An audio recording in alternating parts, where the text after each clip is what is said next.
Peace, peace, peace. I definitely want to welcome you all back for another great episode of Celebrity Interviewer. I said it, the show, and you already know this is sponsored by the famous Chicago Bridge magazine, home of the legendary Warriors, music interviews and articles. And today we are also live streaming from urbangrindtv.com, which is on Facebook.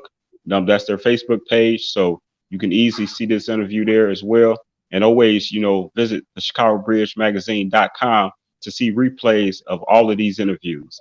And I want to welcome today's celebrity guest, who's also a good friend of mine. It's always a pleasure to get to interview people that you know, and you have who knows your history, you know a little bit about their history. And so with that being said, I'm here today with the legendary pianist. He's a soul jazz performer, he's a professor, he's a songwriter, he's a composer, he's a producer, and many other skills and talents he has up his sleeve, up that shirt which it says musicians are essential shirt today. And so okay. I definitely want to see what's up with Mark Adams today. Welcome to the show, man. Thank you so much for being here, sir. I appreciate it. I appreciate you. Thank you. Definitely. I appreciate you, man. Musicians are essential. Is that what it say, right? Yes, sir. I like that. That's a nice shirt. Musicians are essential. Yeah. That's what's up. Yeah. Thank you so much, man, for being here today, man. I know you're very busy, and only because it's pandemic, I know I was able to catch up with you. Otherwise, you would probably be like in London or who knows, somewhere around the world. You really travel though. Yeah. I've been fortunate, and a lot of the travel was with Roy Ayers. I started playing with him early on in my career. And it is because of him that I've had the opportunity to do my solo records and tour under my own name. But I got my start with Roy, and I still perform with him. I was just in Baltimore with him about maybe a month ago. So he's doing good, still looking good, still playing the vibes. Yeah, that was a that picture that was at the Blue Note. Oh, right. Okay. The famous Blue Note. Okay. Yeah, in New York. That was right here in New York. Yeah. Okay. Nice. I got to highlight the picture of ourselves, man. That wasn't at the winery in Chicago, right? Right. That was the Chicago winery. You know what I mean? That was a really good night, man. We had a lot of fun. We sure did. Yeah. Definitely, man. But this is the man that you're talking about, man. This is the icon, man, the legend that you had the pleasure of being able to start your career with when it comes to can you talk about exactly what you do when it comes to networking with Roy Ayers? And when did you start? And what year did you start? I started playing with Roy Ayers in 1991, right out of school. Wow. So, that's incredible. I graduated school in May of 91, and I was with Roy in July. My first show with him was at Caravan of Dreams, and it's not there anymore, but it's in Dallas, Fort Worth, Texas. And like I had not met Roy at that time, but I knew his guitar player, Zachary Bro. I don't know if you're familiar with him. He was a fantastic fantastic guitarist, and he was Roy's MD. So when Roy needed a piano player, Zachary called me and said, would you want to do Roy Ayers' gig? And I said, yeah, I would love to, but I didn't know who he was at that time. I just really didn't. I didn't know. I didn't know how great he was and who he was until I found out. And then he called me, and he was like, can you do Texas? And I said, sure. He said, you know my music? I said, yeah, I have all the music right here that I'm still learning it, but I'll be ready. And he said, okay, we have a rehearsal on Wednesday, whatever day. He called me like on a Saturday. We had a rehearsal Wednesday, and he wasn't even at the rehearsal. He was already in Texas. So I went to the rehearsal. It was just the band and his manager, David Baldwin at the time, and that was all. And And I did what I went through the songs with everybody, and then he called David Baldwin and said, "How was he?" And then David said he was good, he was cool.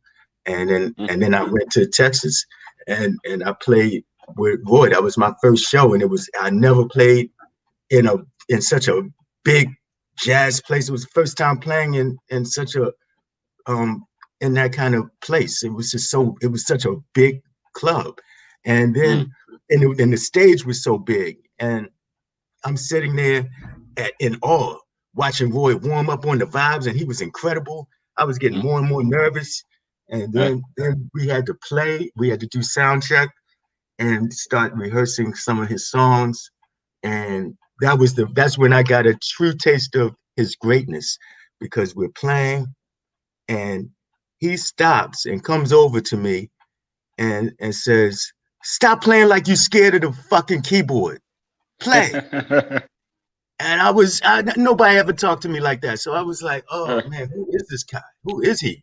And then I realized his greatness after that. Then I'm listening to him playing, I'm listening to the songs, I'm just in awe. It was hard for me to play and not just be mesmerized by what I'm looking at. Because I was young.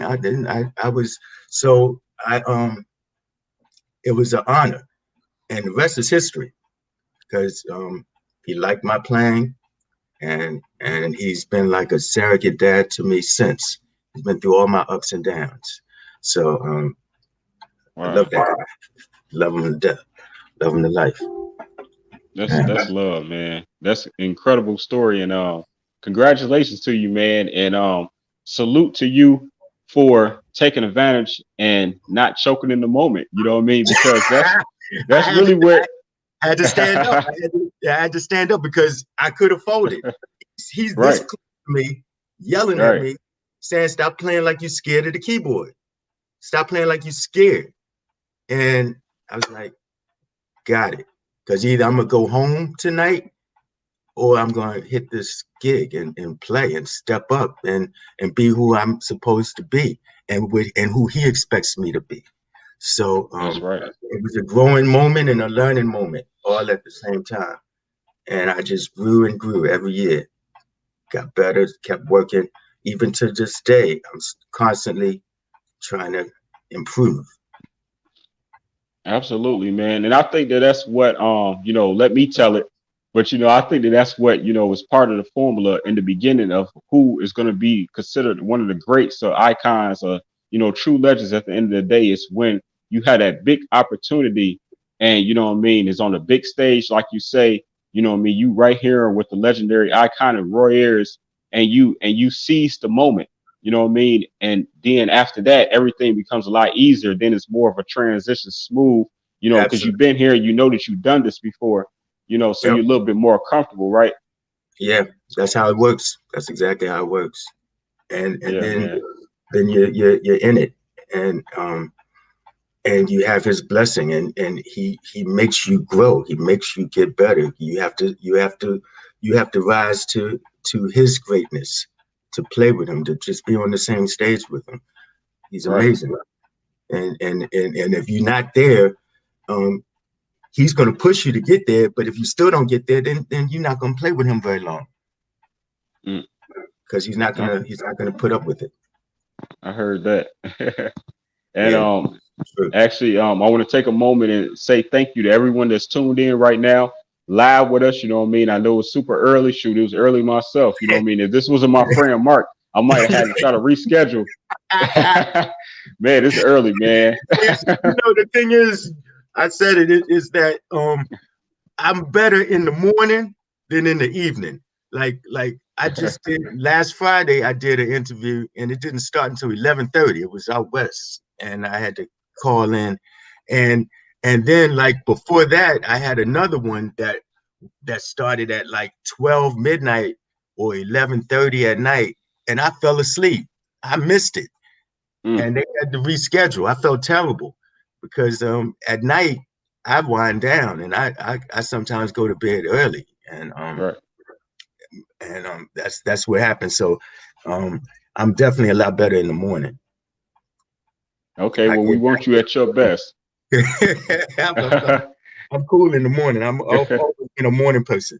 In fact, when we would travel, Right, I'm trained to get up early just from all the years of traveling with Roy. And we would finish a show at 2 in the morning or 1 in the morning, and then have lobby call at 4 in the morning, so we can get to the airport to get to the next city. And right, me and Roy are both early birds. We both are early risers, because he sometimes would call me his twin soul, because me and him are alike in a lot of ways. And right. we get up in the morning, and me and him are laughing and joking, and all the rest of the guys are like this. Because it's so Right. early, and me and him all happy and joking. They never wanted to be around us in the morning, because they until like they get their coffee and everything's cool, and they cool out. But yeah, I'm an early Right. bird. But anyway, yeah, that's cool. I thought I Okay, saw well, yeah, go ahead. no, I'm sorry. Please. No. I'm the divine chef, the famous chef. Right. Yeah, no, so that's what I was about to get to. I was about I to show saw her. comments. Oh, okay. Right. So I was gonna take a moment, you know what I mean, and say thank you to everybody that's, again, that's tuned in. And now, actually Tawana Divine, our friend, the celebrity chef Tawana Divine, right here out of Chicago. She first she says, "Hey family, Hey. superstar. She's awesome. Appreciate She's you." an awesome cook. She made food for me and Roy last time we were in Chicago. It was delicious. It was Yeah, delicious. absolutely. Ate it up. Remember Yeah. when Brigette brought it backstage and everything. That was Yeah, dope. yeah, that's right. You were there. You were there. You were there. Right. Yeah. Yeah. Yeah, that was a good moment. Hey, It what's was. up, Tawana? She said, Mark, Mike, blessings to you, Queen. Roy had to make sure had off. That's she had left that actually when you was talking about when Roy had you do like a rehearsal when he wasn't there in Texas, something like that. That's when she left Um, that. So she said he had to make sure you were great. Had to make sure, you how awesome. That's I what's up. appreciate that. That's what's up for Yeah, sure. okay. So let's jump into this interview, man. Like I say, I Okay. have a ton of questions lined up, and there's Cool. so much, that you have been doing and going on. Let's presently talk about, and please don't hurt me if I get this wrong. I Go ahead. forgot to remember to forget. What is that? What is I forgot? I forgot to remember to forget. What is that? That's Can you talk that. about what? Okay, I came up with that because some things you wanna you wanna you don't want to remember. Some things and then some things you want to remember. And that's why I came up with I forgot, because some things that might happen, you say, oh, I forgot to forget about that. Why is that Right, still taking energy from me right now? I should have forgotten right, about that. So because sometimes things happen and you and it's gone, but it happened, and then it consumes a spot in your brain, and you're thinking about it, and it's taking up energy from you. So I did that record, um, and I titled it because at that time when I did that record, the record company that I was first with before that I did my previous two records on, they dropped me. So it mm, kind of bothered me. I didn't like the way they did it. I didn't like how it went down. And I wasn't gonna bother to do no more records. And I was already like 4 songs deep into this record. And mm. it wasn't it, my producer, Trevor Allen, he said, come on, Mark, let's just go in the studio and finish it. And that was in 2017. And um, and we had a long conversation, and he said, I got you, let's just make a great record. And I did, and I went in and did it. And I got Roy Ayers on it, got Ron Card on it, so I was able to have something documented with Mr. Ayers and Ron Carter, famous, both legends. So I got something of a record under my name, because I'm on a lot of Roy's records. Right, right. All of the records that he did in the '90s, I'm on them. But That's dope. this record, um, this was my record, and he's on that, and I was able to be blessed, and he blessed my record with his That's performances. So it awesome, was man. good. Congratulations to you to have the iconic Roy Ayers, man. You know what I mean? To have him on, like you say, your record on your project, something that came from your spirit that you Yeah, released to the world, that you brought something that was within you and you know what I'm saying? Man, that's awesome. And you yeah, know, for him to be, like you say, like a surrogate type father figure in your life, man, like a mentor. yes, So absolutely, man, that's awesome. absolutely. Yeah, it was good. Congratulations. How can people find this record and how can they download it It's or it's purchase it? on Amazon. It's everywhere online. It's everywhere online. Everywhere you buy records, however Okay. you. It's on iTunes. It's on Apple Music. It's on Amazon. It's everywhere. Okay, And absolutely. yeah, so it's out there, and it's also on my website as well. So you can always get it Okay. there. Definitely. With the scrolling below, so you all can't say you don't know his website. It's markadamsjazz.com. You hear me? So, man, that's what's up.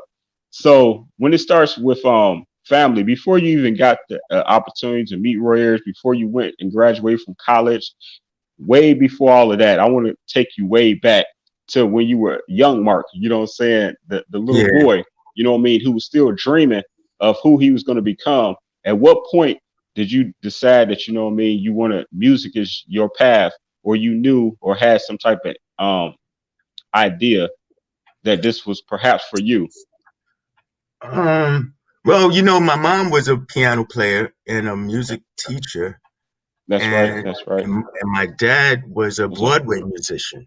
right. He was a well-known musician. Right. Yeah, he played more classical, and he played for a lot of the Broadway shows. So, but that wasn't what I wanted to do. I wanted to be a veterinarian. So, Oh, what? Okay. yeah, that was what I wanted. I was in the animals and stuff. So that's what I wanted to do. But I couldn't get into this particular program that I wanted to get into in high school. And then my father had a long talk with me, asking me about certain animals, and I said, "Well, I'm not going to deal with that animal." And he just told me you need to rethink what I wanted to do in terms of being a veterinarian, because um, I wasn't into a lot of. He put things in perspective. Like, if you're a veterinarian, you might have to deal with um, lions or all kinds of different animals. And I'm like, well, I'm not going to deal with them. I Right. was just like, I'm gonna just deal with the dogs and cats and stuff. So he said, no, Right. you need to rethink it. So anyway, I couldn't get into the program I wanted to in high school, because the high school I went to had a veterinarian program, but they didn't let me in the program for some reason. So I couldn't get in it. So I joined the band, and the rest is history. Once I joined the band, I was like, oh, I can play, because I've been taking lessons anyway. So I already knew how to play piano. So I was pretty good. Um, but that wasn't what I was passionate about at first. But then once I started playing in the band, I started really enjoying it. And then I just kept growing and growing and growing after that.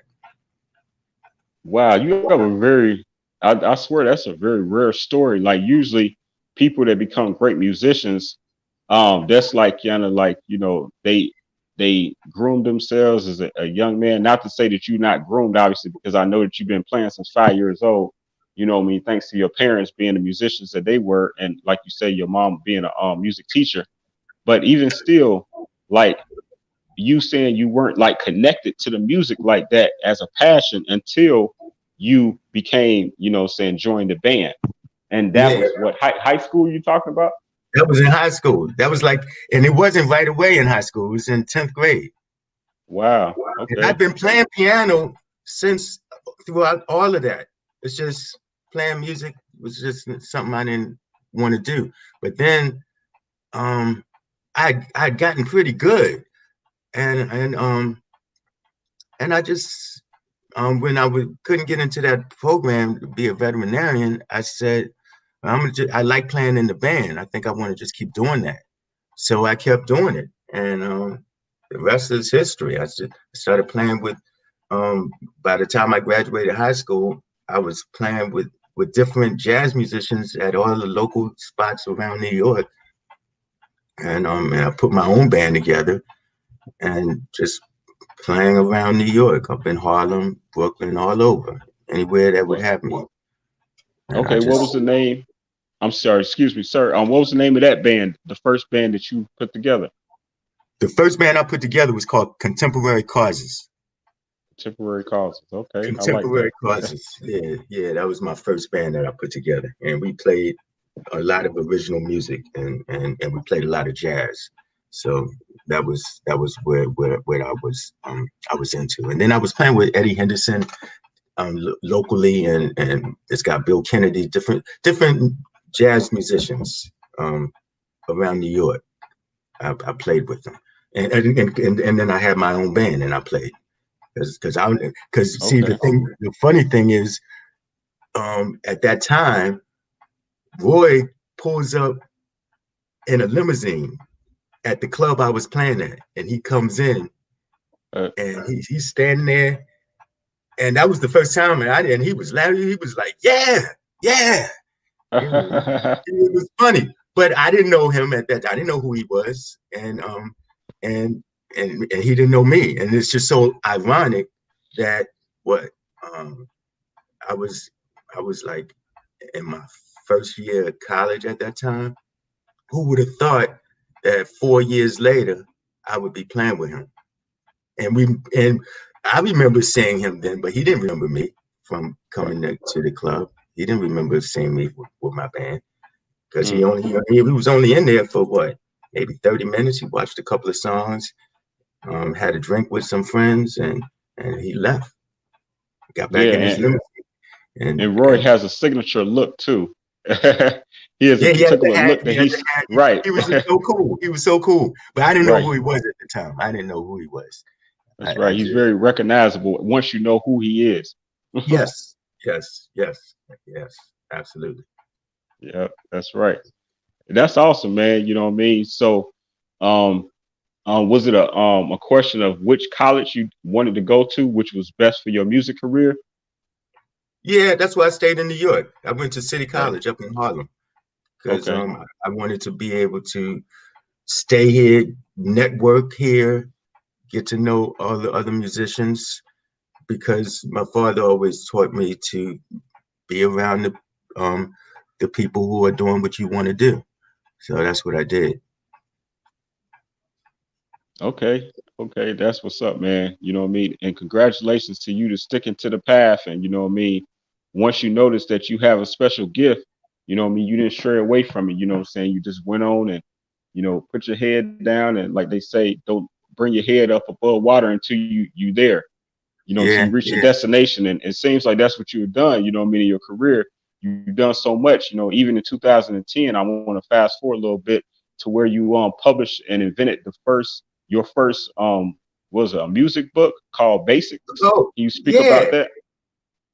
Oh man, yeah, I did. I wrote a book in 2010, and I actually 2 years after that I wrote a second volume to that book. But yeah, Okay. it's a book to teach one how to. It has a lot of different facets to it. So it teaches you how to read notes, read music, understand rhythm, and then understand harmony and chords and the relationship to that. And then it goes into um, just learning basic piano techniques, and then it goes into improvisation, jazz improvisation. So that's what that book is about. It took me about 6 months to Okay. write it. Yeah, Mm. and I have And another where'd one. you? I have another one that's coming out in at the end of January. It's called it's a method book, a piano method book for beginning piano players, and and it's just piano, just learning notes and hand positions and then chords and Okay. understanding of harmony. So that comes out. That's called. It's going to be called. It's called Piano Magic Method and Piano Magic Piano Method. Magic Method. Yeah, Yeah, it's yeah. tongue twister. It's a tongue I like twister, that. magic method. Piano Magic Method. Okay, I like that. I like that. Yeah, so it comes That's that gonna come out that's gonna stick. at the end of January. So I'm happy about that. So Yeah. So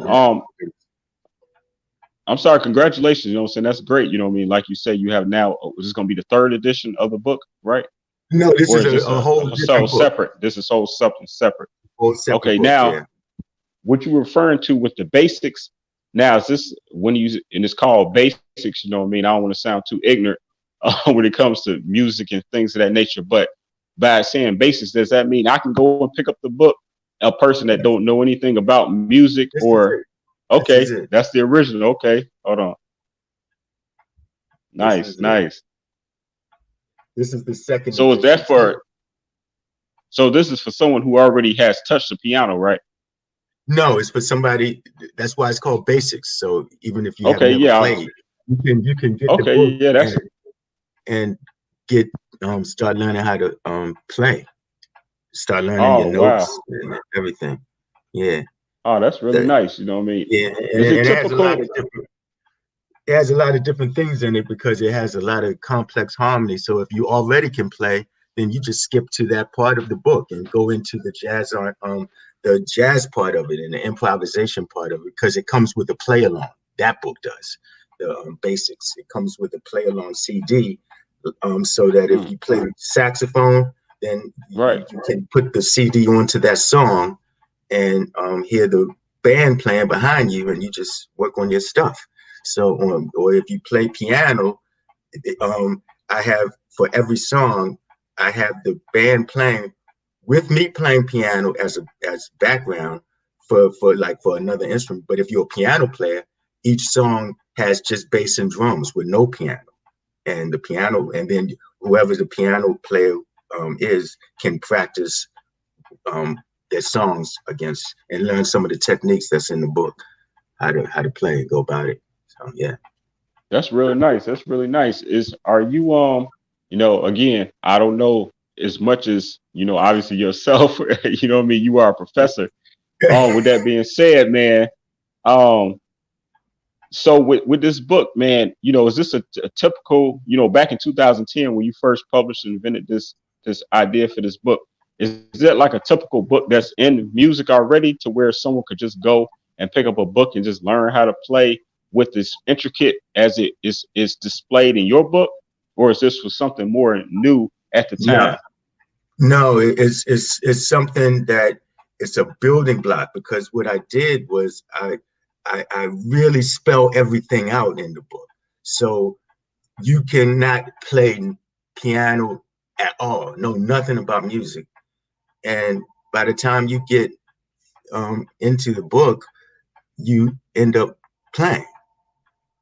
A good That's friend of really me and incredible, Roy, man. a good friend of me and Roy's, his name's Gar Roberts. He's actually the manager for Pieces of a Dream, and Mm, he's from Baltimore like me. So me and him are good friends. I met him through Roy, but me and him have remained good friends through the years. And he actually bought my book, and and mm. and now he has a studio at his house, and he's playing chords and What? writing music. Yeah, yeah. So no, it doesn't matter. It doesn't matter your age. It doesn't matter your ability or your knowledge of music. It's because we all have, just as Black people, that's in our spirit anyway. Music, it's there. It's there with us. So and we all Right. have this creativity in us all. So it's just a matter of how you're gonna pull your creativity out. Um, some do it through music, some do it through other means. So, but we all have that Okay. because Okay. one thing Well, about Black people is we know how to improvise, no matter what it is. hmm, let that be known. That's the truth. Hell You know yeah, what I'm saying? The yes, chosen yes. ones, chosen people, man. Um, so with that being said, when it comes to composing music and music arrangements, is that considered the same thing? I don't know. When Um, it music composing and music arrangement, what's the well, difference? music composing is you're actually writing the music, you're writing the melody. Music Okay. arrangement is how you arrange the song that's already written.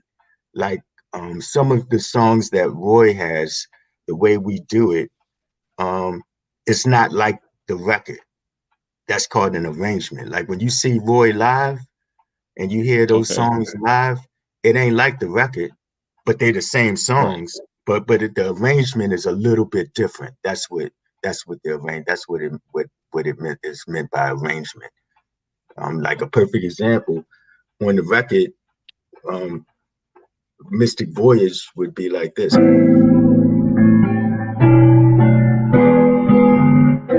Yeah, what we do is we do a whole different arrangement of it, and for the song, and same thing with Sunshine.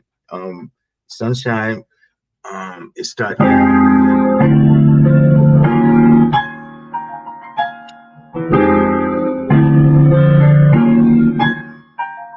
Now, but in the live version, toward the end of the song, we do this.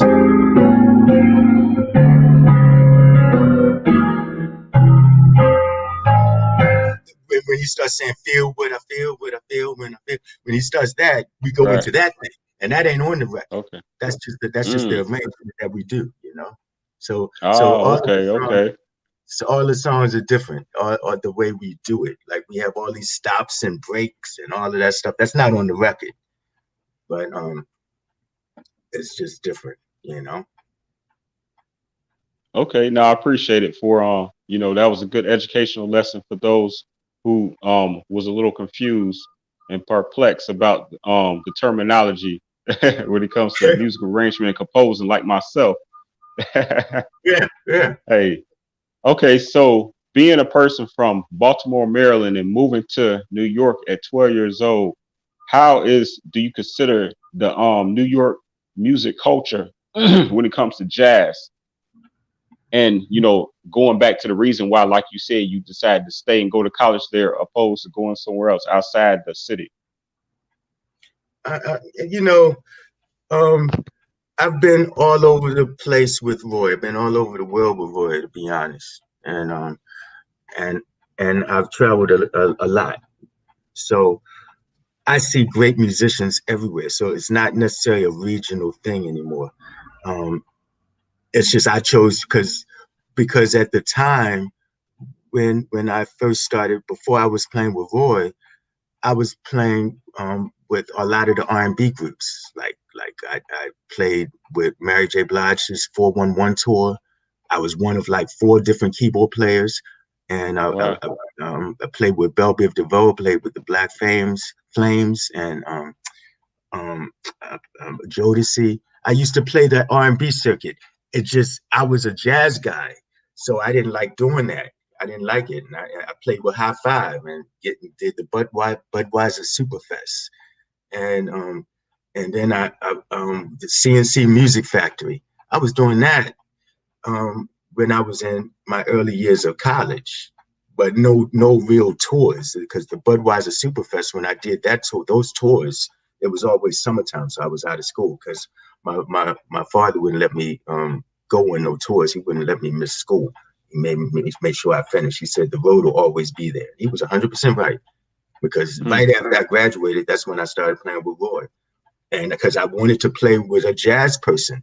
I didn't want to play. I didn't want to keep playing the R&B stuff because I'm one of four keyboard players. And you see me on stage. You see I'm playing two keyboards plus I got my little guitar. And, Right. I can play all of that. But we were all young. We were all 19, 20 years old, and um, we were still developing. So and for R&B, they want everything to be exactly like the record. So you have one guy just playing chords, you have another guy playing horn parts, another guy working samples, another guy just doing little filling lines. But most of those R&B tours had about 3 to 4 keyboard players, and Mm. you just play your little part. And I wanted to do more. That's all. And I didn't want to do that Right. anymore. I got burnt out doing that, so I stopped. And then I was a funny thing happened. You remember the guy Freedom from CNC Music Factory, the rapper? Yeah, yeah, that sounds familiar. All Freedom. right. we in Florida performing, and he was dehydrated, and he's jumping Mm, around and everything, and then he started rapping, and then he fainted, mm, and when he fainted, you still kept hearing the rapping going. mm. You kept hearing the Oh, right. Because rapping. he wasn't live. He He was wasn't doing it live. He was right. that was a sample. That was a sample. We sampled the whole rap because he was doing his dance and he didn't want to be out of breath.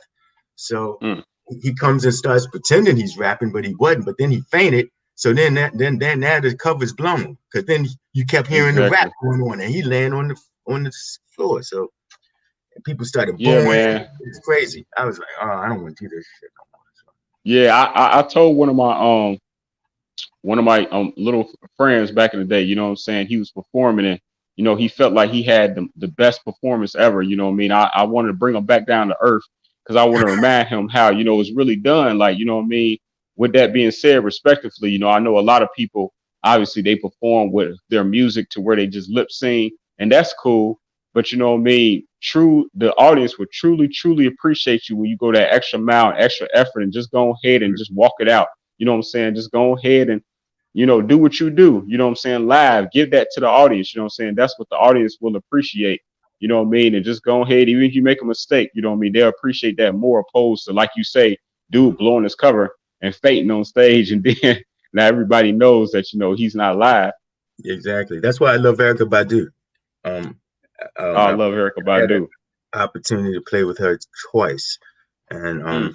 but she's an incredible artist, incredible. I love playing with her, and she loves herself some Roy Ayers. Tell you that she Yeah, loves herself we some. have some history, she has some history with the magazine, right? No, I did not.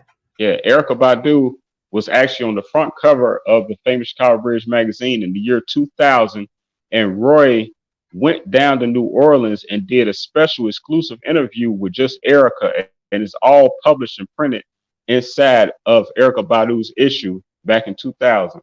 That is awesome.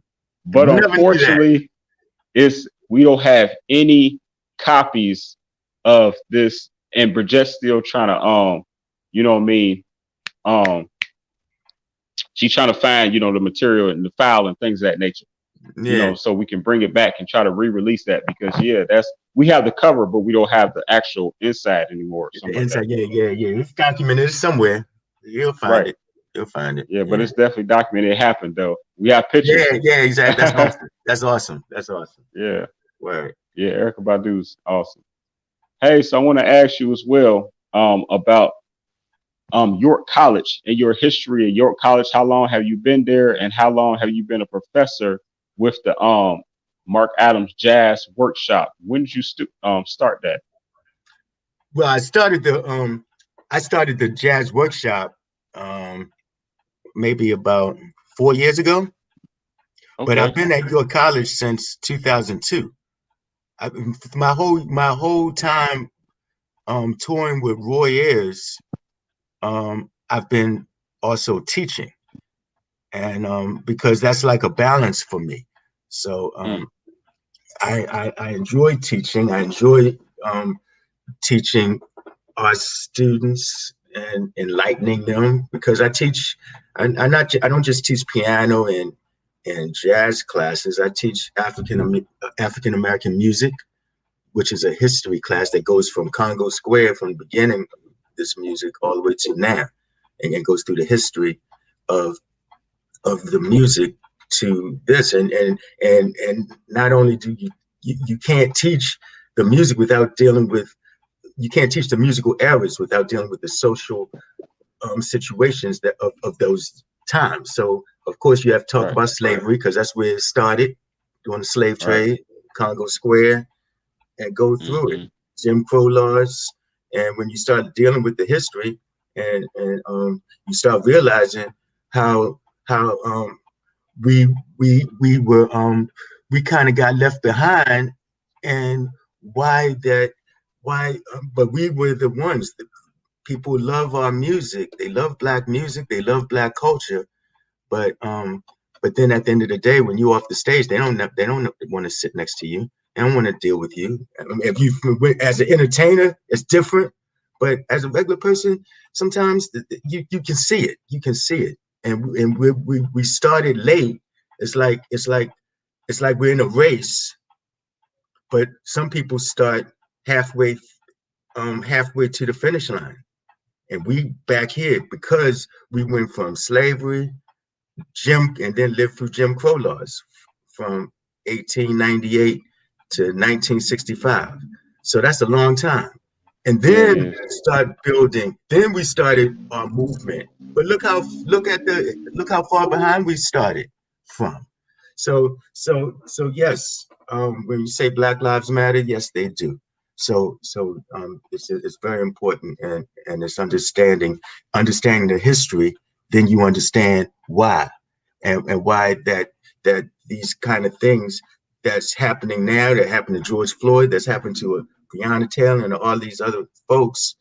Um, that stuff was happening back in the 1950s and 1940s, only in the way of lynching, and it was just a little bit different, but it's still, these are things that happen. So yeah, teaching and enlightening folks is important to me. I like doing it, and throughout my whole years playing with Roy, I was always teaching, but I was only teaching part-time.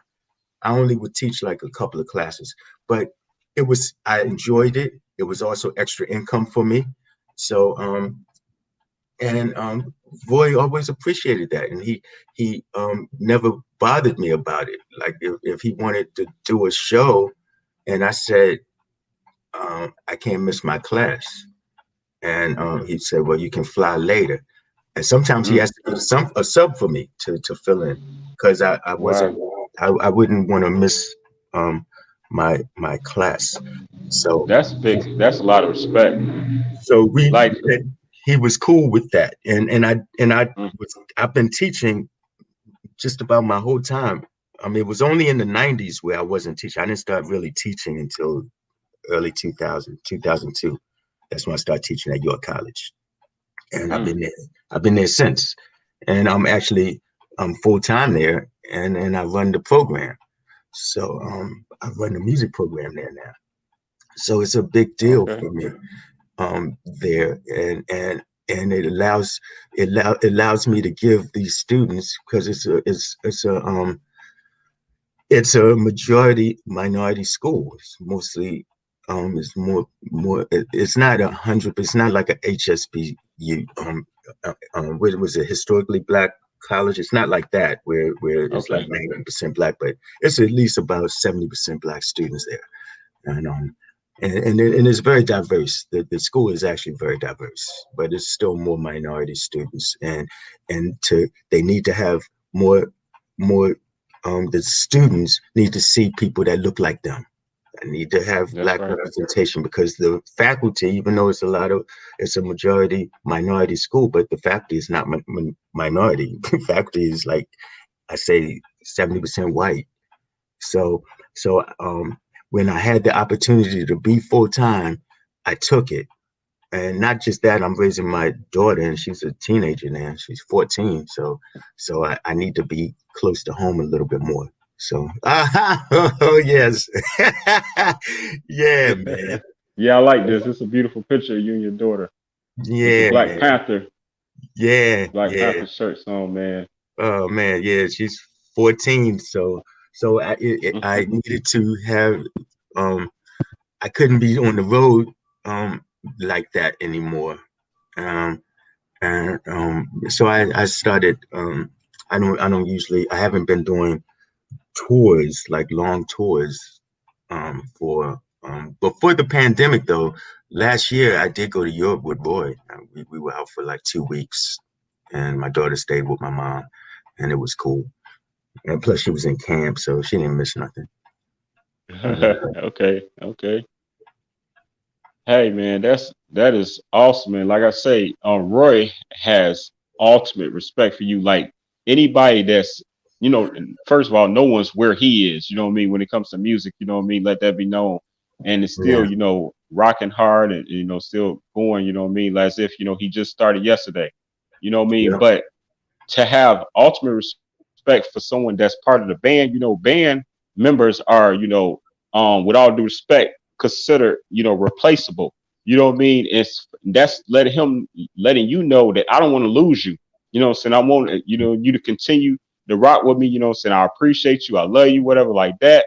You know what I mean? For you to be able to for him to say, hey, you know what I'm saying, we're gonna have somebody fill in for you, you know, while you go to school or, you know, and teach your schooling and everything like that. So that's just ultimate respect, man. So congratulations to you and congratulations for, you know, being a teacher for so long to these students and not only teaching them about the like you say, the side of music, but another also the side of their history, the side of our history, black history, which is yeah. indeed very important, man, because and it's things that, you know, obviously a lot of us sometimes need to talk about. So does sometimes your workshops turn into like um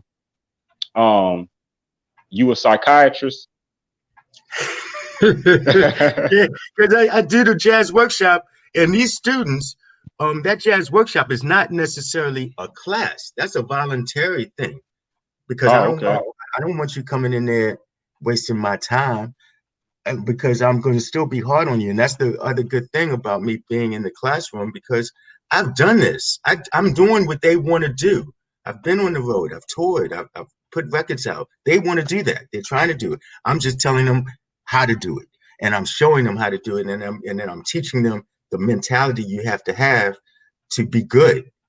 And so when I do the jazz workshop, I'm serious about it, and I approach it just like I would do a gig with Roy.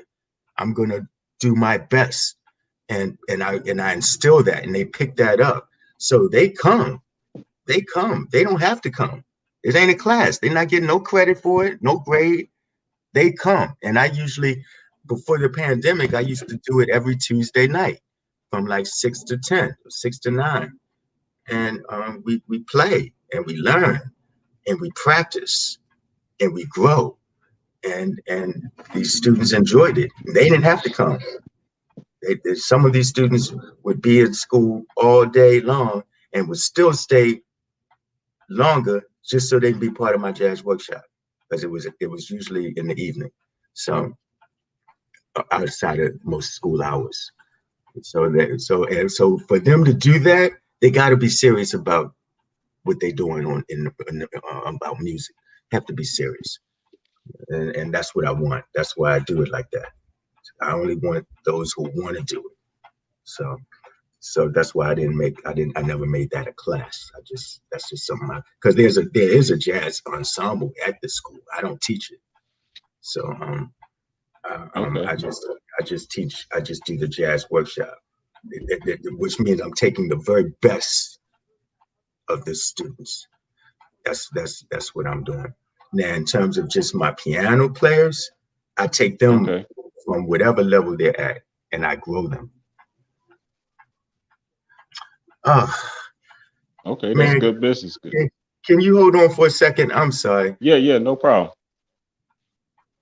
Hold on for a second. No problem. So I want to welcome you all back. You know what I'm saying? We're actually live here with the legendary pianist and composer, songwriter. He's an artist himself. He's a music arranger. He's also a professor at York College. He's a musical director for the legendary iconic Royers and many more. And he just had to, you know what I mean, he had a call real quick. So in the meantime, let's just, you know, continue to just appreciate him. You know, let me tell you about this moment right here. This is actually the night that we all honored the legendary Royers. And when I say we all, I'm referring to the famous Chicago Bridge magazine. I say the management, we had the opportunity to, you know, present the legendary iconic Royers with the Lifetime Achievement Award right there on stage. It was presented by Ken Rye and Brigette Wiley and both myself. You know, I mean, that was like a great experience. This is a backstage, you know, picture that we took, just the fellas, but this is actually all of us. So, what's up, Miss Helen? Scarlett. Who else in the picture? Obviously, Brigette, the publisher and publicist for the legendary Warriors. Okay, we have Mark back. Yeah, I was just showing them, telling about the moment I that we see. I remember that was a nice picture, I man. love that picture, man. Oh, Everybody man. in there, and Everybody. and then this was us with just the fellas. Yep. So Yep. man, I'm very grateful to be right there in the middle, man, with so much What? greatness around me, man. Straight up, I'll take that for granted. That's one of my best pictures, It one is. of my favorites, man. Yep. I love it. So And I I noticed you're. I love you this. I love that. Oh yeah, all day, man. Do you know why I do that? A lot of people don't even know why I do that, man. You explained it to me because I asked you, but I don't remember. So Oh, yeah, right, right, right. please. Right, right. It's the I for I said it. You know what I'm saying? This is sign language. When Okay. you hold it like this or hold it like that, but because this sororities and everything like that, as I've been doing this for a while, I come across a lot of women in sororities and things of that nature, and someone reminded me that they felt like that was disrespectful. So that's when I kind of switched it and I turn it sideways as if I'm pointing to myself, like my mouth saying I said it. Yeah, I got And it. so I I kind of got it. just Yeah. flipped it a little bit. But Yeah. yeah, I've been Yeah. doing that for a long time. I know. 6, 7 years now. I know. I remember asking you. I was like, man, why you do that? But then you Yeah. explained it. I didn't remember though. I didn't remember. I remember you explaining it though. I remember because I liked it. That was very original. Yeah, I Very appreciate original and you, man. creative. You Yeah, really man. original, man. And let me tell you, like I say, let me say how proud I am of you. You know what I mean? Like I say initially in the interview about how you didn't give up, you know what I mean, in reference to when you seized the moment, when you had the opportunity with Roy Ayers, you know what I mean? That was the beginning, I felt like, of your greatness. You know what I mean? When you really took off, because you know what I mean, you could have just walked away. It was like, I don't know if this is for me, or I ain't about to throw up here on stage. I don't want to embarrass myself, or whatever the case may be. You know what I mean? You was feeling nervous, but like I always say, when I feel nervous, I love being nervous because that means there's something big about to happen, or something big that I'm experiencing. So I feel like that's the best opportunity for you to turn your nervousness into, you know what I mean, uh, um, to be great. You know what I mean? It's either like you Yeah. say, fold, either rise or fold. You Yep. only have two choices. So what you gonna do? Two choices. What you gonna do? Roy made me awesome. He made me a good piano player, and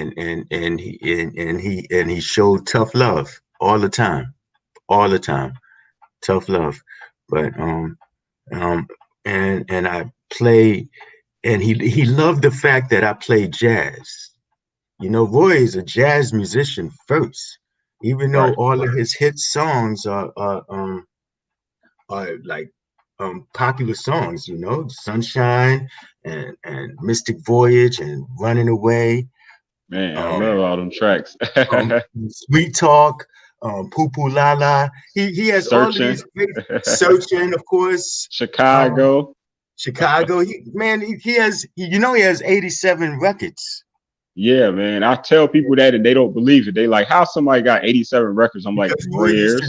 he used to do two records a year.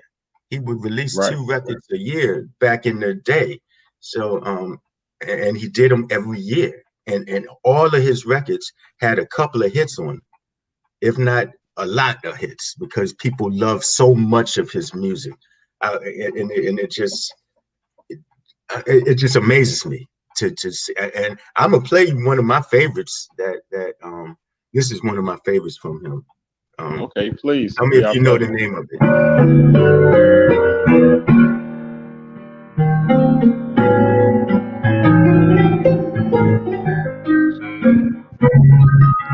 I know that song, but oh man. Brigette, I know you listening. I know you know this track. Help me out. Leave a comment.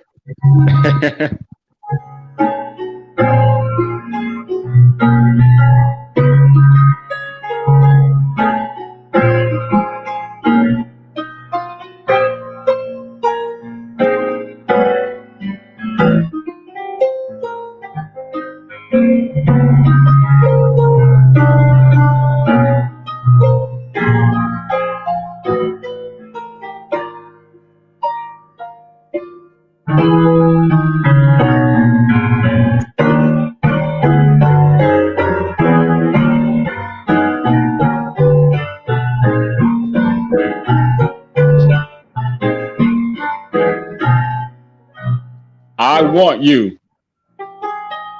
Is it called I Want You? Yes. Is that Want called I you. Want You? Yeah. All right. Thank you, Brigette. I cheated. I asked for help, and Brigette sent me the. She sent me a what you call it. It's but I do It's No Stranger to Love is the name of the song. But no. yeah, No Oh, Stranger. okay. Oh, it's no stranger. Let's see you wrong. You sent me off, Brigette. Yeah, the song is called No Stranger to Love / Want You. So Oh, okay, okay. after you do this, so the next time around, he just does Want You. Yeah, Right. Want You. And that's how that goes. And then, Want You right by my side. Yeah, that's an awesome damn song. I love it. That's Love it. nice. That's really But nice, man. it ain't no song that that Roy does that I um don't like. I like everything. I love his music. And and um I just love it. I know all of it. I know all his Right. songs. I put the set list together. I put all that. I do that. Right. It's and I do the arrangement that we talked about earlier for a lot of the songs and the medley, put them songs back to back. So especially nowadays, so he don't have to do a lot of walking. I mean, a lot of talking, and there's no time wasted. So we go from song to song to song to song to song to song. That's how we do it now. But Roy is so charismatic, and Bridget knows because Roy Right. would go. He'd go on stage and we play one song, and then he is talking and joking and have the audience crying for another 15 minutes because Right. Yeah, they do. he's just so charismatic like that, and he I mean, man, it was just wonderful to watch. It was wonderful to watch, and I used to love to play Poo Poo La La with him when because those people would almost fall off their chairs laughing Mm, and yelling and just it was a party. You come to a Roy show, it was a yeah. party. And it's still a party, just not the same way because Roy don't like to do a whole lot of talking anymore, and we just play the music, and then we do a lot of improv. He's gone back to his more jazz roots, so we play the funky songs, but then we improvising, and we but at one point we would just play and sing, and he talk and joke and sing some more. Now he's gone back to his roots of playing. So we'll play the song, we'll play the song, and then we spend the rest of the time just improvising. So that's how we do things now, and which is still awesome because Roy he changes the game. He changed the game. A lot of people Yeah. wouldn't be doing what they're doing if it wasn't for him. He changed the game. Changed the game. He made Absolutely. jazz awesome because jazz is an old music, and Mm, and he made it new, and he brought it to the world because mm, now they're hearing the kind of beats that they like hearing, but then um but they're hearing some improvisation. So they hear the vocals, they hear the beat that they like and the catchy melodies, but then what they didn't realize is they listening to jazz because then when he pick up them vibes, he hitting, he's playing. yeah, he doing He's like it. ridiculous It's not playing. a game. It's not a game. And if you can't hang with him with that stuff, with the playing and improvisation, um, you can't mess with him. Can't mess with Warriors. No way. I heard that, man. How difficult has it been for you? Because I know that you are a musical director for both Roy Ayers and many more. So how difficult is it for you to have their catalogs and their music all in your head and obviously on paper and not confuse it with your own music and then No, continue to be uh, inspired to create something new? well, I only know Roy Ayers' music in my Okay, head okay. outside of But my that's still a music. lot. That's a lot of that's 87 albums. Shoot. Yeah, well, I don't know all 87 albums worth of music, but I know a lot of songs and some songs like the song I just played, "No Stranger to Love." I'm Right. the only one who can play that on piano Oh, okay. because I learned it from Roy directly. Because when I first learned it, I'm playing it, and he said, "You're not playing it right." And I said, "Well, I'm playing the chords." He said, "Come over to my house so I can show you the right voicing." See, you can play a chord like this.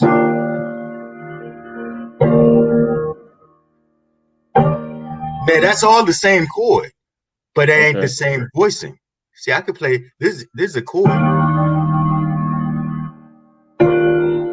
but that's not the right voicing. So I went to his Okay. house and he said, "Play that chord like this, and the next chord like this, and the next chord real slow."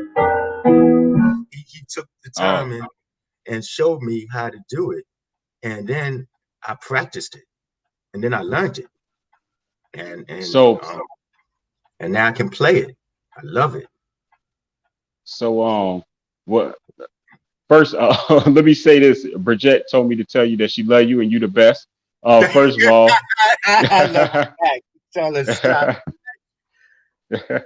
straight up, man. Um, but so is it like the difference of just how hard you're hitting the key? Is that No, it's just what it a is? whole. It's a whole different sound of notes. Okay. That's what it is. It's just that's basically what it is. It's just a different style of notes, different makeup of notes. So yeah, that's all it is. Okay, well let me ask you this, Mark. What was your best on stage moment in your entire career thus far? What would you consider your best, like your highlight, your personal highlight? Whoever you was with, it doesn't matter. I don't know if I have the best. I've had some really good ones over the years with Roy. I've had some great ones with my band. Right. Um, I think one of the biggest highlights is when I was doing this show called Soulful Night of Keys with me, Lonnie Liston Smith, and Brian Jackson, and we did a European tour, and all of those shows were incredible. And but one of the biggest highlights was the London Jazz Festival, and it was sold out. We did two shows. That was at that place. That was backstage at the London Jazz Festival at the Hideaway. That was the name of the jazz club that was hosted the London Jazz Festival. We sold out two shows at that show, This is and Sonny Liston, right? Lonnie Liston Smith. Lonnie Yep. Lonnie Liston Smith. I'm sorry. Yeah. And and that was an incredible show. And we did two shows. And the second show was so incredible. That stands out because I mean we had a great band um and nobody thought that it would work. When I first called Lonnie to do it, he said, "Three keyboard players, how's that gonna work, Mark?" I said, "Lonnie, it'll work because I'm gonna play first, and I'll do a couple of my songs, and then Brian will come on, and you're gonna be the headliner. Then you come on, and then as an encore, we'll do expansions and maybe another song, and all three of us will play together. You play your keyboard, Brian will play his keyboard, and I'll play my guitar, and that's three keys working together." So Mm. that's how we did, and it was a novelty show, and people loved it. They were like, "Oh wow, look at three keyboard players playing together, not tripping, and just having fun." So I enjoyed that show. We toured for 2 years, maybe 2.5 years. We did a lot of performances, and we sold out everywhere. It's just it was time for everybody to move on. You know, it was we it was a thing to bring us all out there together, playing all the major places across the country and in the world. And then it helped my name, it helped Brian's name get back out there, and it helped Lonnie. So it was a vehicle to help us build our own solo names. But in order to do that, we had to do it collectively at first, and that's how I saw it. And they got it. They understood where I was coming from. They thought I was crazy at first. And Lonnie was like, "How's that gonna work?" And Mark was like, "Three keyboard?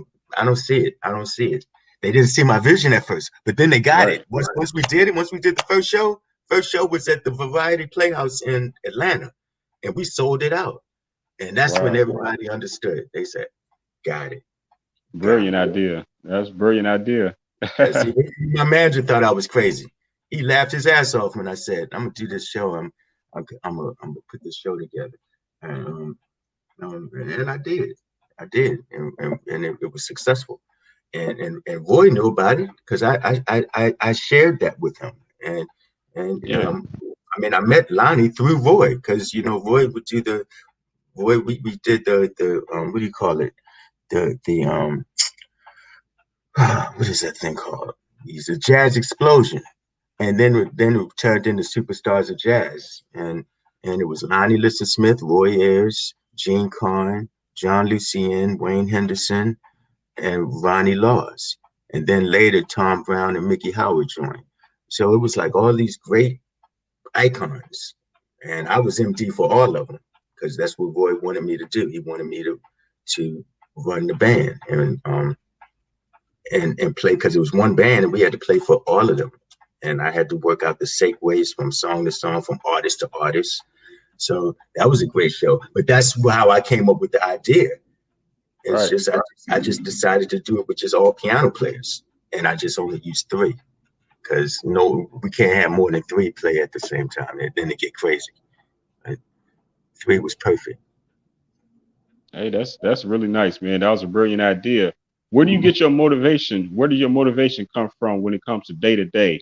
After being, so achieved, and what I mean, it's like I don't see anybody can tell you no when it comes to playing the piano for them when you've been playing with Roy, like the best of the best for so long. Like, does anybody even tell you no? Like, can anybody even have the gall to tell you no? Like, is that possible? I don't think that's like, I think that's impossible to tell someone, like, because man, and you be jamming, man. You, like you say, you had your, like, is that like electric piano you be holding, and then you got your piano, and then you got like one around your waist, like a belt, then you got your other one strapped. Man, you be strapped up with them pianos, man. Straight up. It's dope. Hold on, let me see it. I know I got a picture. I keep an open mind, so I always check everything out. Oh man, yeah, that was with my band. I was playing in that was in Baltimore. Yeah. Because I have this thing that was upstate New York. That was just this past summer during the pandemic. The only reason I did that show because it was outside. That's the only reason I did it. And the stage was that's on the incredible, wall. man. It was way far from the audience, So that's why. Yeah, the stage was built on the water, and it was like far. So it was a real super distant show, and at that time there were no cases up there. I mean, this was like a 4 hours upstate New York. It was in a place called Ithaca, New York. So it was cool. So I did that, and that was with my jazzical band that I have. Okay. If I may, first I want to earlier I showed a picture. I'm gonna bring it back up with you and your daughter. It's your beautiful daughter. Now I want to show a picture of both you and your beautiful mother. Yeah. I just lost my mom. Oh, okay. I'm very, very, very sorry. Yeah. That was My a great picture. condolences. That was a great moment. Yeah. I mean, July 13th, just lost her. Wow. I'm still getting over it. I'm not over it. I'm Right. not. I probably will never get over it. So yeah, Right. that's yeah. that crushed me. Well, definitely my condolences, man. You know, she was an awesome woman, and she, you Yeah, know, you are the offspring, and you know what I mean. You turned out awesome, man. You know, you have a great heart. You know, a great spirited person, man. You know, you're very loving, and you know what I'm saying. I love you, man. Bridget love you love you. You know back, what I'm man. saying. We all appreciate you. Roy love you. You know what I'm saying. You're a great guy, man. You know, you have a lot of students there in New York. You know what I mean, who look up to you. A lot of people, man. So, man, just keep doing what you're doing, man. You know what I mean. You here exactly where you're supposed to be, and tell me, when you see this, what comes to mind? um, all the things I am. There's a song called "All the Things You Are," and I'm gonna dedicate this to you and Brigette and Tawana, because That's what's up. y'all my and it's called "All the Things You Are." I'm gonna do it my own way though. Oh, it's a jazz song, but because all of y'all are there's a lot within each of every one of us. You know, there's a um they're like we're not defined by our circumstances, and I learned that from Roy. And there's a overwhelming magnitude of infinite strength and wisdom and will in each of us. So that's all the things you are. But I'm gonna play this thing for you. Hold on, let me see.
That's to my Chicago family.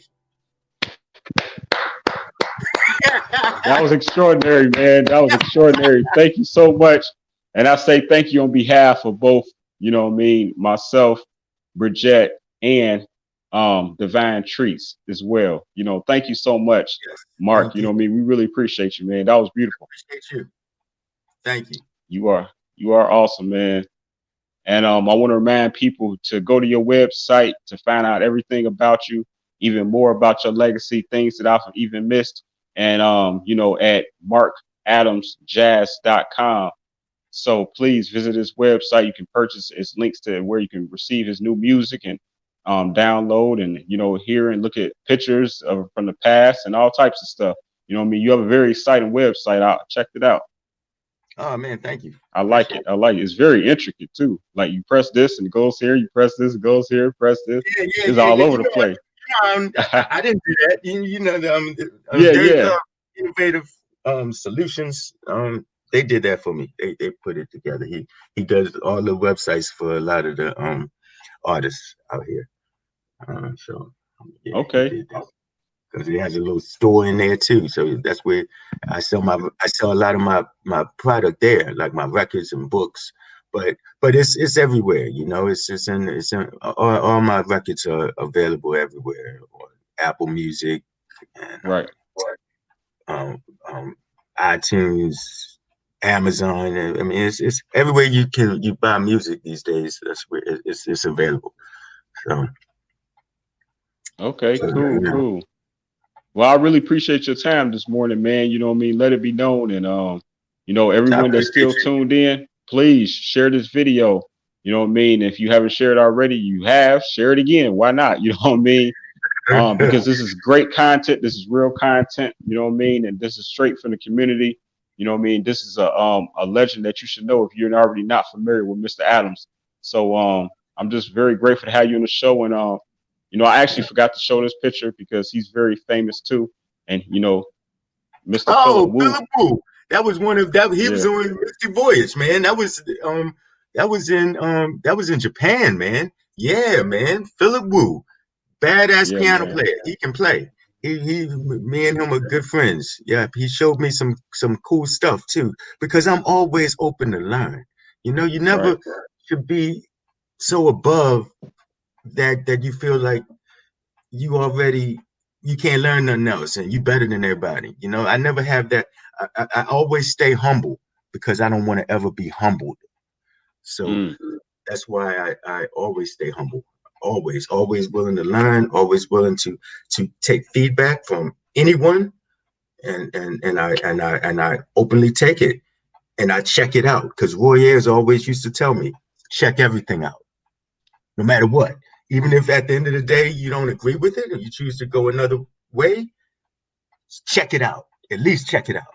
So yeah, I learned that from him, and mm. I learned humility from him, and how to be humble and be down to earth and be cool with everybody, and that's how I am. And I learned that from him because it's easy to be up in the clouds playing music, being entertaining people doing whatever for you, and just to be next to you, just to come back and hang out with you. But the difference is Roy is very genuine about that. If he call you his friend and you come in hanging out backstage on Roy Ayers set, you're his friend. There's no pretense in Roy, and that's humility, that's humbleness, and I get it. I totally took it on. I I fed into him to everything he taught me. So and that's why I stay humble all the time. Like I said, because I don't ever want to be humble. I don't want Mm. nothing to humble me. That's why I'm gonna just stay humble. I don't want to be humble because life has a way of doing shit, you know. So you gotta just be cool with everybody. That's right. That's right, man. And I really look forward to this pandemic residing and us getting back to, normal flow. And you Yeah, know what I mean? yeah, I used to catch yeah. up with you backstage, man, at Royers concerts and stuff, man, in We had Chicago. some fun. I We miss used, them times. And I we savor, had a I really ball. savor them moments even more now, you know what I mean, Yeah, because of this pandemic and everything, like it's a I drag. really think about all the moments I've been backstage with so many greats and obviously Yeah, yourself and Roy, man, and the rest of the band. I'll take it for granted. nah. Um, Again, I'm gonna show this picture, Yeah, you know what I mean, great. because it shows the That's band family. with Roy and stuff. That's family Yeah, right here in Chicago. yeah, that's Yeah. So family. shout out again to Miss Helen, the godmother of Chicago music industry, Yep. Miss Scarlett Parks, and of course, publicist, legendary Brigette Wiley. I love you. Yes, I love all yes, y'all. I do Yeah, that's too. awesome. Great Yeah, moment. it's family. So That's family. absolutely. And I'm gonna show our picture again. Bam.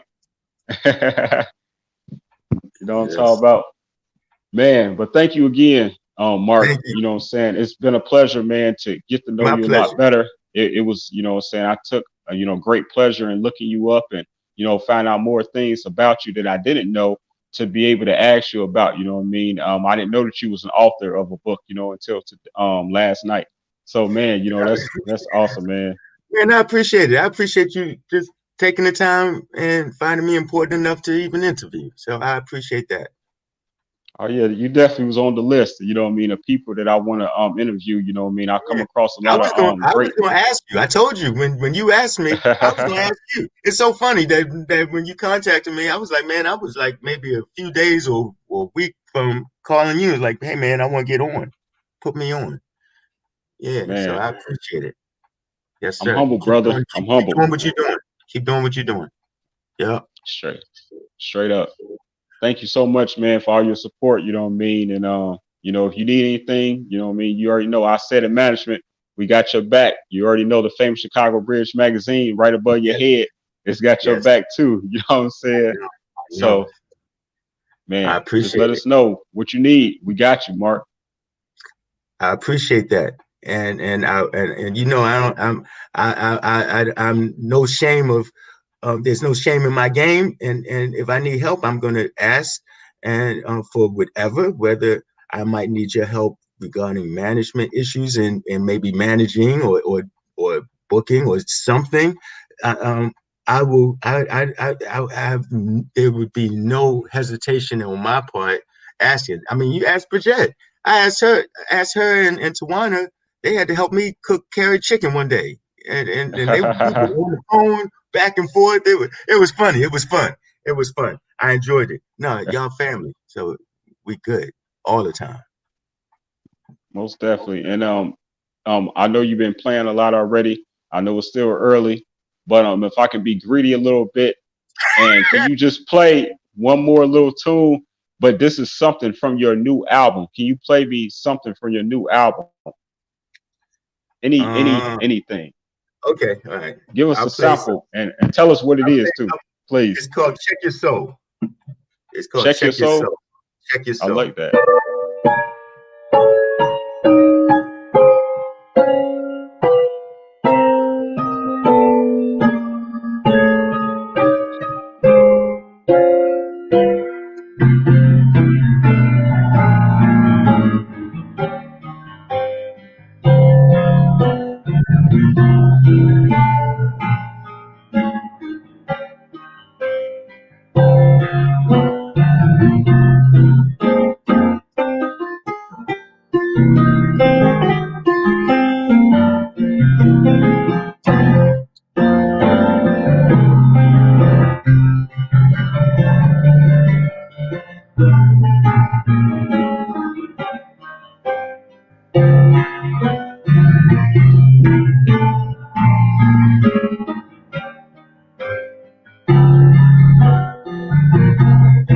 That's my favorite song off that record. Other than the Hey, I song love it.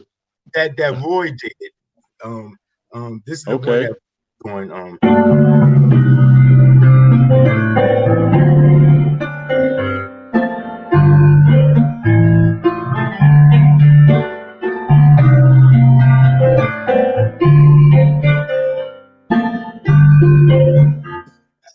I'm trying to remember because I ain't played it in a long time. But that's the song that Roy's on, and Roy wrote the lyrics to the song. Because when we were in the studio, Yeah. that was just so funny because the studio where we recorded that song, I went to pick Roy up. I went to the city. Roy live in Manhattan. I live in Queens. The studio where I Okay. recorded that song is in Long Island. So regionally, it's like going almost not to Harvey, but like half the distance, like 45 minutes from Roy's house. So Okay. I go to pick Roy up, and we driving, and I'm driving, and he was cool. Then after a while, he said, "Where are we going? How far is this place?" He was like, "What are you doing? Why are we going so far? Why is this place so far?" And anyway, we got there, and the engineer had the track running. So I said, "Boy, all I want you to do is just play the melody with me, and then solo, and that's it." And he did. As soon as he walked in, and Okay. I set up the vibes for him, and we checked them, and then he hit him, and then he started playing. He played the melody, and then Right. he starts soloing. He just, I mean, he ripped it. Y'all, you Right. got to get that. The song is called Marley, M A Marley. Marleigh. That's my daughter's name. So, Oh, okay. and at the time when he recorded it, it didn't have a title. I just wrote the song, and then after he finished soloing, he said, "Marley, I hear lyrics." I said, "Okay, um, you want to lay them down?" He said, "Yeah, I'm gonna." I said, "Okay," and he got in the studio and got in the sound booth and checked the mic, and then we played the track, and he started saying, "Marley, my Marley, all your dreams will come true." And I'm looking at the engineer. I'm like, "Yo, why is he singing about my daughter?" So I'm thinking he's, but he was, but my engineer recorded him while he was doing it, and I said, because we thinking we checking sound, so Right. and he did this whole verse, the whole thing, and it comes in the middle of the song, like right after his solo, because I don't solo on the song until the very end. So it really features Roy. He plays the melody, he solos, a nice solo, killing. And then he starts singing. And then after he finished, I said, "All right, man, so you ready to sing? You ready to lay it down?" He said, "I hope you were recording." I said, "Yeah, we were recording it, but I figured you would just check it." He said, "No, those are the lyrics. Those are the lyrics I heard." I said, Mm, "About my daughter?" He said, "Yeah, call the song Marley." And that's what mm. I did. And Wow. yeah, you can YouTube it. It's a great song.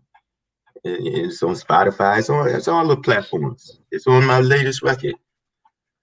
But yeah, it's a um it's a good song, and I was proud of that, and I was proud of that moment that we shared, and I was proud of the music that we shared together. So man, I'll never forget it. It meant the world to me, and that because he knew my daughter before she was born. Right. Exactly. So he's just like, Is he I the mean, godfather? Her godfather? no, no, my cousin um Okay. is her godfather, but he might as well be like her grandfather at this point because when um because I mean we went to Hawaii together. When Wow. we went to Hawaii together last year, last summer, and um I took my daughter with me because I felt it would be good and to go and for her to come with me and um she came and that boy and my daughter like that because she was when you saw Roy, you saw her. She was next to Roy at the airport at the all the time. She was Right. she was um if I went to get something while we at the gate and I get something for Roy, I would say Marley stay with Roy, and Mm. she would, and they would just talk. No telling what they talked about, but they just talked, and he had her laughing, and she just it was a great moment, and Yeah. that was a great moment. That was a great moment. That was the great Mm. that was a great moment. When you asked me about moments, yeah, that was a Yeah. great going to Hawaii. I had never been there, and I, I enjoyed it, and to go there with him, and then for him to be able to spend time with my daughter like that. So it was great.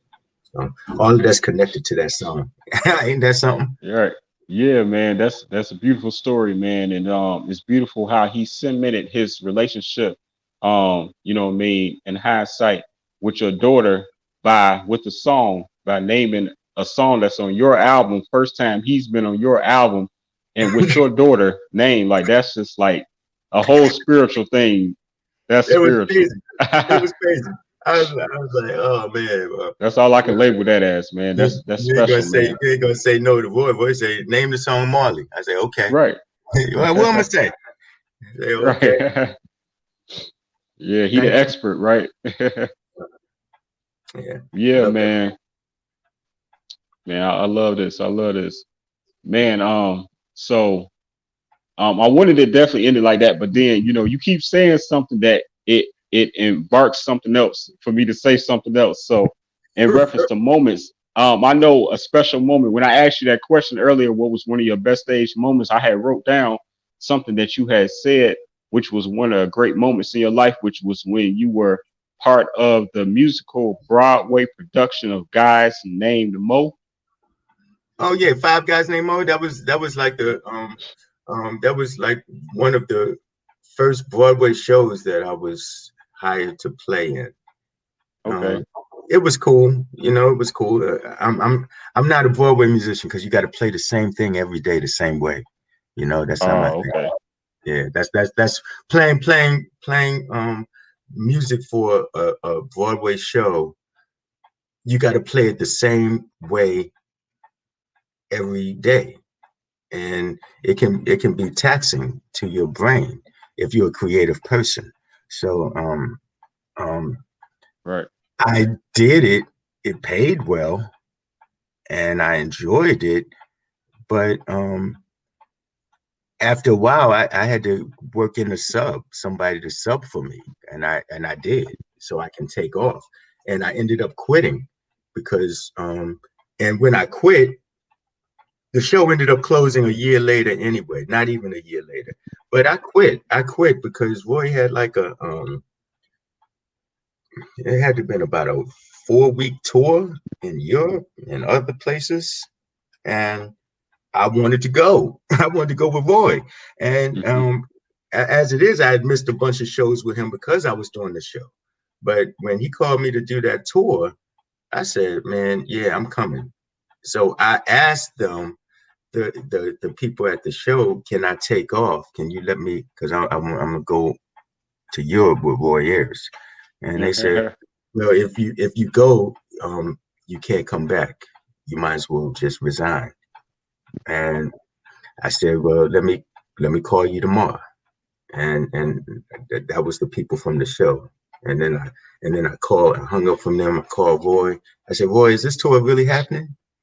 Hmm. And he said, is the sky blue? And I said, yeah. And he said, then it's happening. I said, Right. okay. He said, are you coming? I said, yeah, I'm coming. I just wanted to make sure because I didn't want to get Right. screwed up. And I turned Yeah. this job down, and then all of a sudden he said, "Oh man, it ain't happening," And then I'm screwed. Right. So that's the only reason I had to get a verification from him. So once he told me it was happening, I called these people and said, "Well, I resign," and it was that simple. And they Mm. used the guy who was subbing for me anyway. Um, so that was my experience on Broadway. I don't like it. It's a racist Mm. community, and I didn't like how they treated my dad because my dad did Mm. Broadway shows. So Right. Right. You. yeah, yeah, I did that. That was not the world. I knew that wasn't the world I wanted to be in. So Mm. um, I, I, I had opportunities like we talked about. You get an opportunity, you take it. Right. And if it's not right for you, then you move on from it. But if it is right for you, then you stay. I knew Broadway wasn't right for me. That wasn't my thing. That wasn't what I wanted to do. I'm a creative person. I want to create. I want to improvise. I don't want to play the same shit every night the same way. That's Right. not me. Roy don't do that. If we do Sunshine every show, but it's always something about it that's different. Whether it's Right. Put what a little Roy twist on plays, it. yeah, whether just Roy's improvisation, maybe we'll cut this part out and do this part or extend this part. It's always something that makes it interesting. You got to stay on your toes when you're playing with Mr. Ayers. You just have to. And if you try to fly on automatic pilot with Roy, you're gonna find yourself falling off the stage because you got to watch him. You got to be in tune with him and with the music and where he's going with it. And because he's a creative person, he's the most creative person I've ever met. So so he's going to make it different, and and and it could be just the most minute thing. Now maybe you may not hear it, maybe this person may not hear it, but someone who plays with him all the time, I hear it. I'm like, oh man, that was a slick thing he just did. Damn. Yeah, yeah, that's what I love. So that's my thing. Yeah. So no, I love the stage. I miss it. Hopefully we can get back in it. Roy needs it. Yeah, man. During this pandemic, I was going over to Roy's house. I take my piano and we just play because I wanted to keep him sharp to because he was getting bored. We ain't been playing. Fortunately, we Right. did a gig about a couple of months ago, but that gig was the first time him playing for 8 months, even though Wow, that's a long time. it's a long time. And even though I would go over his house and he was so happy the day I went over, the first time I went over, because I went over there for once a week for about 3 weeks. Um, and I got kind of too busy to be able to go over there after that. But then the gig came through, so it was cool. But I would take my keyboard and drive to his house and set it up in his house. And in fact, when I went over there the first time and took my keyboard, I left it there. I left it there. I left it there and I would just that way it was easy. Then I could take the train to his house and just go and play, or I would drive and park, and the keyboard was already set up. So Right. we jammed and played through his music and played together, and we had fun, and it kept him sharp, and it kept him positive. So so that was necessary because um, the way the music industry was shut down was very sudden, and it was mentally trying to all of us. It still is. So I knew it was important for me to go over there, and it was because of Roy's daughter and his wife, Ayana and Audrey. Right. They called me. They're like, Mark, talk to Roy. Um, um, just get him. He's not doing anything. And I called him because I call him anyway every week, and we talk. But then I said, okay, I'm gonna come over. And when I called him, and I said, and I said, boy, I'm gonna come over, and I'm gonna bring my piano. He was like, you gonna Yeah. bring your piano? You gonna bring your piano? I said, yeah, man, I'm coming over so we can play. He said, so we gonna play through the set. I said, yup, whatever you want to do. And the whole time when I got there and he started playing, he was smiling. He was like, That's what's up. That's yeah, what I he love love to it. do. That's his life. That's his life. So he That's needs to play. He needs to play. So right. we just keep it moving. Hopefully we be coming to Chicago soon, either at the winery or the promontory. So I look forward to that. And I thank you. No, thank you, man, and thank you for being there for Roy too, man. During this pandemic, man, and checking on him and reaching out to him, and even going the extra mile and going over there to play because he needed that more than you needed that.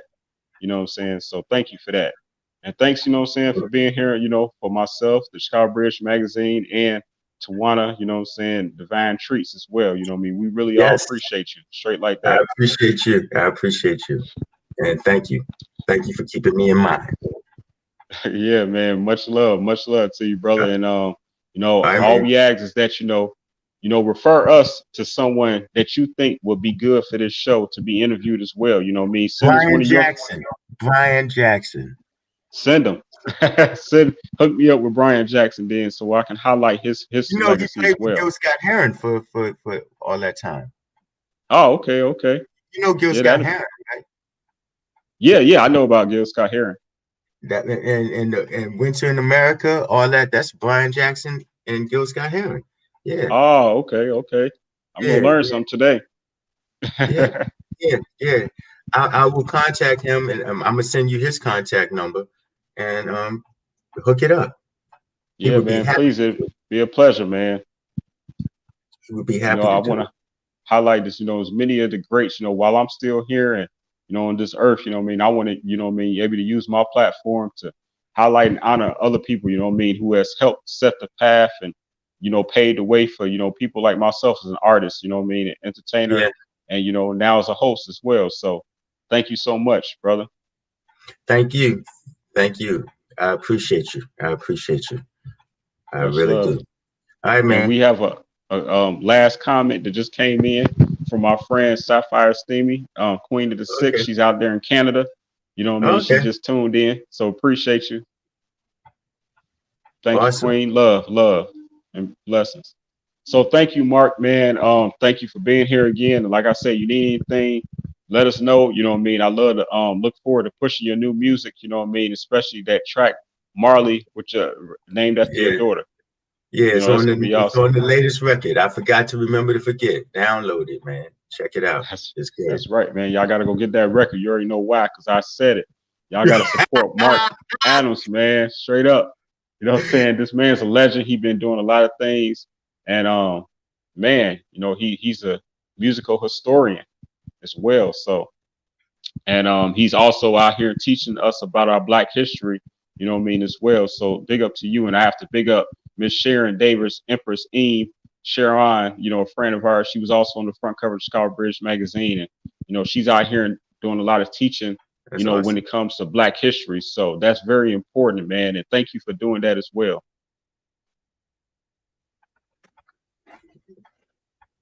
You hear me? Yeah, sorry, you was froze up for a second. You just Uh, unfroze. okay. Yeah, man. But thank you, man. Much love. Thank Peace you. and All peace right, and love, man. Sapphire. All All right, right. Anna, Thank holler you. back at you, man. Keep in touch. I will. I will, and I'll Uh, give you Brian Jackson's information. I'm gonna inbox you on that, or I okay, text it just to you. gonna close out this show. I welcome you to stay around if you had a time. But I'm just gonna play a couple more the closing video and then show a couple more pictures of yourself. Okay. Again, thank you for being here. Thank you.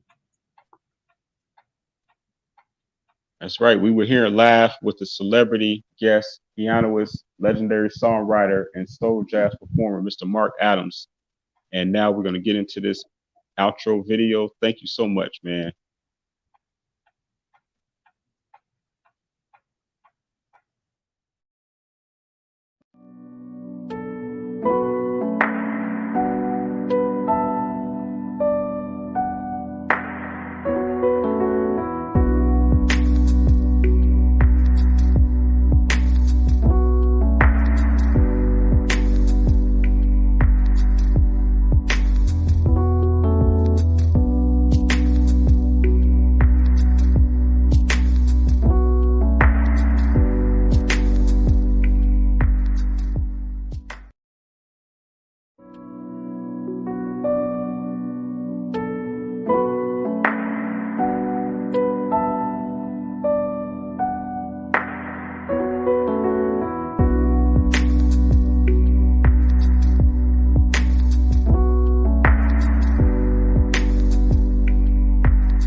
Sapphire Steamy, the sixth queen from Toronto, and I'm representing for King Leo and I Said It Management. You heard me. I said it. King Leo, big up your blood-clad self, sixth queen from Toronto. Mwah. Hey man, what's happening? It's your boy Skrilla, man. Shout out to I Said It, the celebrity interviewer. You dig what I'm talking about, man. Sponsored by the famous Chicago British magazine. Get in tune with it. You dig? Right, bro. Yeah. Yo, it's the originator Jazzo, y'all. Make this real quick, man. Shout out to I Said It Management. Doing it big. Appreciate you. I support I Said It, the poet. I support I Said It, the poet. I support it. I said the poet. I support the legendary warriors all day long. Thank you. Thank you.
Awesome. Big ups to I Said It.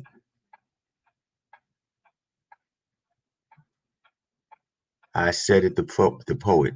Thank you, bro. Thank you again for being here, Mark, and staying around with us. I'll catch you next time. You know what I mean? Hopefully in person, man. You already know. Yeah, absolutely. Yeah, we got to do that. So That's right, man. Thanks for putting me on. Appreciate you. Man, thanks for putting me on. Appreciate you. Much love, man. Peace, blessings to you.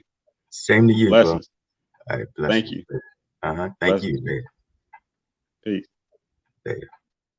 And thank you again to our today's sponsor, like always, the famous Chicago British magazine, home of the legendary Warriors, music interviews and articles.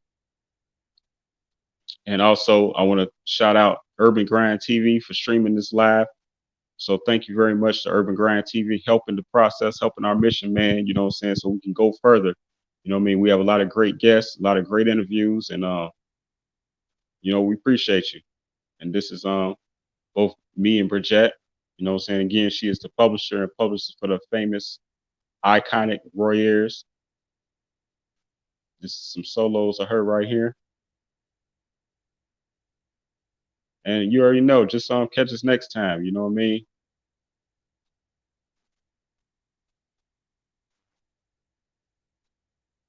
And we actually have another interview tonight at 7 p.m. So I definitely want you all to tune in, because it's going to be with a friend of mine named Who Knows. You know what I'm saying? He represented Harvey, Illinois. You know what I mean? So this is going to be another great interview, and that starts at 7 p.m. tonight. So I'm going to try to get me some rest in between then, and you know, so I can get ready for this interview. So I hope to see you all there too. So thank you again, and much love, blessings to y'all. And man, share this video, man. That's very important. You know what I mean? Share the love. Share if you care. That's what I say. I'll holla. Peace.